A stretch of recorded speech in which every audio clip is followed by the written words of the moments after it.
I'm here with Major Katreve over the Criminal Investigation Bureau, Major Blenderman over the Patrol Bureau, and Captain Chris over this district. He's the commander over this district where this occurred.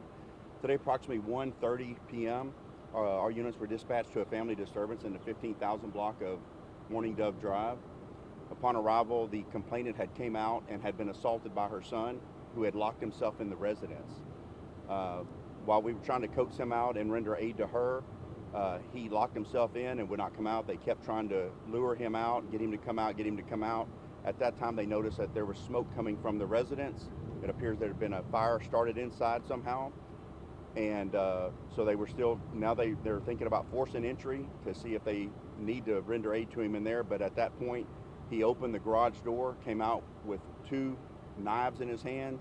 At that point, one of the deputies discharged his firearm, and the suspect went down. The deputies rendered first aid, applied a chest seal, and then notified EMS. They came, they transported him to a local hospital. The fire marshals are here to investigate the fire.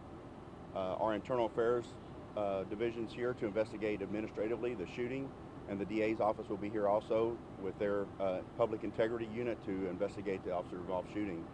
Right now, everything is preliminary. We're still reviewing body-worn cam footage, so some of this is subject to be adjusted later. And the deputy that discharged his firearm is approximately 31 years old, got about 7 years with our department, and the suspect that was transported to the hospital that was shot, he's approximately 47 years of age. And right now I'll take any questions. I know you said it's preliminary. When he had the knife, was he coming at deputies? Do you know at this point? We're still going to review body-worn cameras on it, but the knives were on the scene on the ground. So They're on the ground. yes, I mean now they are. Now they're. Yes. But when the garage door opened, He had them in his hands. Yes. Chief, is that common protocol? If somebody's walking out with knives out of a garage, you just... Well, knives are a deadly weapon. So you know, if somebody's in fear of their life or a third party, they're allowed to use deadly force to protect themselves or another party. So, and once again, this is all preliminary. We're still investigating this. I'm just giving you an overview of what occurred. We're still looking into it. The DA's office will continue. We will continue administratively. And so that's where we're at on that. So that's why I preface it with some of this is preliminary and it's subject to change because that's what we know right now. So. Do you know how many times approximately this man was shot? Right now, it's believed 1 time. Did you all have any issues with him prior to this?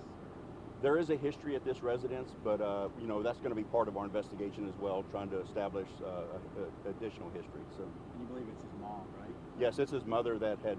And when we arrived, she had visible injuries, a knot on her head, and a laceration to her face as well, to where they had gotten into a disturbance inside the residence. Did she have to go to the hospital? She refused EMS, but was treated. So. Any indications of emotional distress on the part of the suspect with the knives at all when that call came in? Did she mention that? She didn't. Once again, that's under investigation. We don't know his mental state at this time, but that'll be part of the investigation. Do we know the age of the suspect? 47 years old. Do you mind repeating where he was shot at? We believe up in the upper torso area, so upper chest maybe. But once again, that he's at the hospital getting treated right now. Forgive me if someone asked this already. I couldn't hear from back here. The person carrying the knives, was he running toward anyone, lunging toward anyone with the knives? Well, once again, we're reviewing body-worn camera right now, and our homicide division will be taking statements from the deputies to determine exactly what they saw, and we will be releasing the body-worn camera within 45 days, which is our policy, and at that point we'll be able to kind of give you more of a solidified idea of what happened. Do we have a condition for the 47-year-old?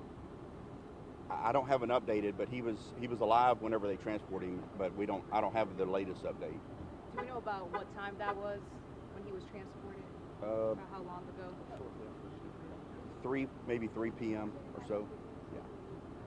So y'all were there for a while, right? How long were you trying to get him out? Hour and a half or so? Yeah, it was about an hour and a half. I would say about an hour and a half. Well, you know, because they were trying to coax him out and and render aid to the complainant at the time. Were you able to figure out what the fire was coming from? You could start, obviously. No, it was pretty dark, heavy smoke coming out of the house. But the fire marshals are here. They're going to be taking over that part of the investigation. All right. Thank you all.